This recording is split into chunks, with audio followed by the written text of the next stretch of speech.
നിന്റെ വീടാണ് ഈ ഇസ്ലാം. നമ്മുടെ വീടാണ്, നമ്മുടെ കുടുംബമാണ്, നമ്മുടെ തറവാടാണ് ഈ ശരീഅത്ത്. ഇതിന് കോട്ടം വന്നാൽ ഞാനടക്കം കുറ്റക്കാരനാണ്. നീ ധരിക്കും എനിക്കൊരു പ്രശ്നവുമില്ല എന്ന്. നമ്മളടക്കം ഇതിന് കുറ്റക്കാരായി മാറും. ഇതിനെ കാത്തു സൂക്ഷിക്കേണ്ടതും സംരക്ഷിക്കേണ്ടതും ലാ ഇലാഹ ഇല്ലല്ലാഹ് മുഹമ്മദുർ റസൂലുള്ളാഹ് എന്ന് പറഞ്ഞ് വിശ്വസിച്ചവൻ ഇതിന്റെ എല്ലാം ഉത്തരവാദിത്തം ഏറ്റെടുത്തേ പറ്റൂ. ഇതിനൊരു പോറൽ വന്നാൽ അതിന്റെ ഉത്തരവാദിത്തം വഹിക്കേണ്ടത് നമ്മളായിരിക്കും നാളെ ആഖിറത്തിൽ. നമ്മളെ മിണ്ടാടുന്നിട്ട് കാര്യമില്ല.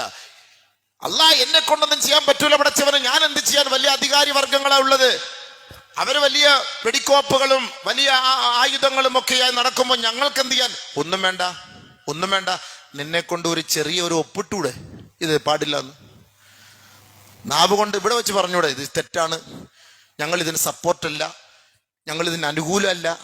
നാളെ ആഖിറത്തിൽ അള്ളാന്റെ കോടതിയിൽ എത്തും പറയാലോ, പടച്ചവനെ എന്നെ കൊണ്ട് ചെയ്യാൻ പറ്റിയത് ഇതേ ഉള്ളൂ, ഞാനത് ചെയ്തു എന്ന് പറയാലോ. മറ്റുള്ളവരെ കൊണ്ട് ചെയ്യിപ്പിക്കാൻ നമുക്ക് പറ്റുമല്ലോ. നമ്മൾ അങ്ങനെ ചെയ്യിപ്പിച്ചു ആരെങ്കിലും കൊണ്ട്. ഇതുകൊണ്ടല്ല ഓരോ പള്ളികളിലും ജുമാക്ക് വരുമ്പോ നിർബന്ധിച്ച് കാക്ക ഒപ്പിട്, സ്കാൻ ചെയ്. ഇങ്ങനെ നിർബന്ധിപ്പിക്കേണ്ട കാര്യം എന്താണെന്ന് ഞാനീ ചോദിക്കുന്നത്. നിങ്ങൾക്ക് ശരീഅത്ത് വേണ്ടെങ്കിൽ നമുക്കെന്തിന് ശരീഅത്ത്? അടി കിട്ടുമ്പോ ഒരുമിച്ച് കിട്ടാം, പോകുമ്പോ ഒരുമിച്ച് പോവാം. നിങ്ങൾക്ക് വേണ്ടാത്ത ശരീഅത്ത് വരും നമുക്ക് എന്തിനാണ്? ഈ മുസ്ലിം സമുദായത്തിന് ശരീഅത്ത് വേണ്ടെങ്കിൽ പിന്നെ എന്തിന്?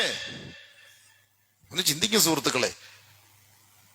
രാഷ്ട്രീയക്കാർക്ക് വേണ്ടി മുസ്ലിം സമുദായം രാപ്പകലില്ലാതെ പണിയെടുക്കും, നിസ്കാരം ഒഴിവാക്കും, റമദാന്റെ മാസത്തിലെ നോമ്പ് വേണമെങ്കിൽ ഒഴിവാക്കും, രാഷ്ട്രീയത്തിന് വോട്ട് പിടിക്കാൻ വേണ്ടി, കേവലം ദുനിയാവിന്റെ ഒരു ചെറിയ ഒരു സുഖത്തിന് അല്ലെങ്കിൽ ഒരു ചെറിയ ഒരു കസേരയ്ക്ക് വേണ്ടി, ഒരു മന്ത്രിയുടെ അടുത്തൊന്ന് ഇരിക്കാൻ വേണ്ടിയിട്ട്, അതിനുവേണ്ടി നിസ്കാരം ഒഴിവാക്കും, ജുമാ ഒഴിവാക്കും, വേണമെങ്കിൽ റമദാനിലെ നോമ്പ് ഒഴിവാക്കും.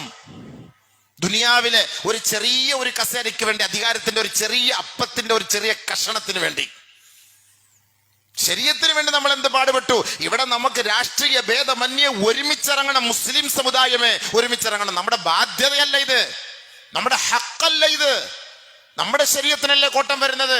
നാളെ ഈ ശരീഅത്തിന് ഓരോന്നും അടർത്തിയിട്ട് ജുമാ വേണ്ട, ജമാഅത്ത് വേണ്ട, പള്ളിയിൽ പോകണ്ട എന്നൊക്കെ പറഞ്ഞാൽ ഈ സമുദായം വായി മൂടിയിരിക്കത്തേ ഉള്ളൂ.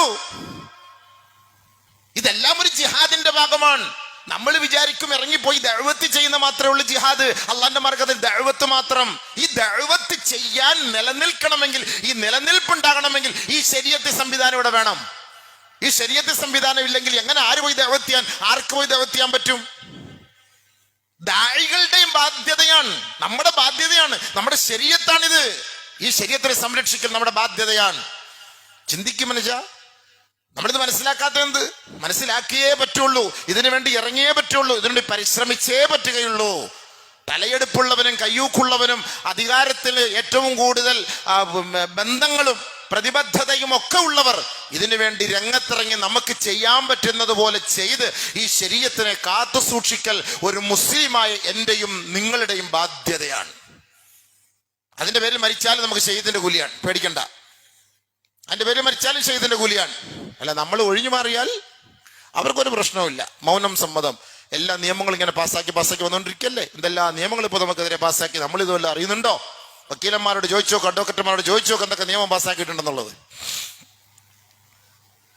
അതുകൊണ്ട് അല്ലാഹു സുബ്ഹാനഹു വ തആല നമുക്ക് അറിഞ്ഞു തന്ന ഒരു പരിശുദ്ധമായ മതമാണ് ഈ ശരീഅത്ത് ഇസ്ലാം. ഇതിൽ തന്നെ ജീവിച്ച് ഇതിൽ തന്നെ മരിക്കണം. അള്ളാഹു തൗഫീഖ് തരട്ടെ. എന്ത് പ്രതിസന്ധി വന്നാലും ഇതിൽ തന്നെ ജീവിച്ച് ഇതിൽ തന്നെ മരിക്കണം. അതാണ്. അതുകൊണ്ടല്ല ഫലസ്തീന്റെ കുഞ്ഞുമക്കൾ പോലും ബോംബ് വെച്ചോ, തട്ടിക്കോ, കൊന്നോ, ഇസ്രായേലി ക്രൂരന്മാരുടെ മുന്നിൽ പോയി ബാങ്ക് വിളിക്കുന്നു, അവരുടെ മുന്നിൽ പോയി നിൽക്കുന്നു. ആ കുഞ്ഞുമക്കൾ, 5 വയസ്സുള്ള കുട്ടികൾ, അവളെ കൊണ്ട് പറ്റുന്ന രീതിയിൽ വെറുതെ കൊണ്ടുപോയി ഇടിക്കുന്നു, കൊല്ലുന്നു, കല്ല് വെച്ചെറിയുന്നു. അവരാൽ കഴിയുന്ന നിലയിൽ അവർ ചെയ്യുന്നു. എന്നാലും ഞാൻ ജൂതനാവാമെന്നൊരു വാക്ക് കുട്ടി പറയൂല, ഞാൻ നസ്രാണിയാവാമെന്നൊരു വാക്ക് പറയൂല. ലാ ഇലാഹ ഇല്ലല്ലാഹ് മുഹമ്മദുർ റസൂലുള്ളാഹ്, നീ കൊന്നോ ഞങ്ങളെ, ഞങ്ങൾക്ക് സ്വർഗം ഉണ്ടെന്നുള്ള പരിപൂർണമായ വിശ്വാസം ആ കുഞ്ഞു ഹൃദയങ്ങളിൽ ഉണ്ടെങ്കിൽ ഈ സമുദായത്തിന്റെ കൽബിൽ ആ ഒരു ചിന്തയില്ലല്ലോ. നമ്മുടെ ശരീഅത്തല്ലേ, നമ്മുടെ ഔഖാഫിന്റെ, നമ്മുടെ വഖഫിന്റെ സ്വത്തുകളല്ലേ ഏറ്റവും കൂടുതൽ സമ്പത്ത്. ഈ 3 കൂട്ടർക്ക് നമുക്കറിയാലോ. 1 റെയിൽവേക്ക്, 2 ഈ കരസേന, സായുധ സേനകൾക്ക്, 3ാമത് നമ്മുടെ ഈ വഖഫ് ബോർഡിനാണ്. കോടിക്കണക്കിന് സ്വത്താണ്, 1.5 ലക്ഷം കോടിയോളം സ്വത്തുകളുണ്ട്. ഇത് ആർക്ക് കൊടുക്കാനും? നമുക്ക് തിന്നാനുള്ളതാണ്, നമുക്ക് ഉപയോഗിക്കാനുള്ളതാണ്, മുസ്ലിം സമുദായത്തിന് ഉപയോഗിക്കാനുള്ളതാണ്. വേണ്ടേ? ആര് പോയി ചോദിക്കുന്നു? അതിന്റെ കണക്കാര് ചോദിക്കുന്നു, അതിന്റെ അവകാശമാര് ചോദിക്കുന്നു. അതിൽ നിന്ന് കിട്ടുന്ന പൈസ കൊണ്ട് ഓഡിറ്റോറിയം വെക്കാം, അതിൽ നിന്ന് കിട്ടുന്ന പൈസ കൊണ്ട് മദ്രസകൾ വെക്കാം, അതിൽ നിന്ന് കിട്ടുന്ന പൈസ കൊണ്ട് പെൻഷൻ കൊടുക്കാം. ഇതിനൊക്കെ നമ്മൾ ഇറങ്ങിത്തിരിക്കണം, പോകണം. പിന്നെ എന്തിനാണ് ഈ കോടാനുകോടി പൈസകളൊക്കെ നമ്മൾ കൊടുത്ത് വഖഫ് ബോർഡുകാർക്ക് ഇട്ട് കൊടുക്കുന്നത്? അവർക്ക് തിന്നാനാണോ? നമ്മൾ പോയി ചോദിക്കണ്ടേ? നമ്മുടെ ഹക്കല്ലേ, നമ്മുടെ അർഹതയല്ലേ ഇത്? ആര് ചോദിക്കുന്നു? ഏത് പള്ളിയിലെ കമ്മിറ്റി പോയി ചോദിക്കുന്നു? ഏത് പ്രസിഡന്റ് പോയി ചോദിക്കുന്നു? ഓരോ ജമാഅത്തിലെ പ്രസിഡന്റുമാർ അവിടെ പോയി ചോദിക്കണം, ഞങ്ങൾക്ക് അർഹതപ്പെട്ടത്. ഇന്ത്യ രാജ്യത്ത് അങ്ങനെ കുന്നുകൂടി കുമിഞ്ഞു കിടക്കാണ്.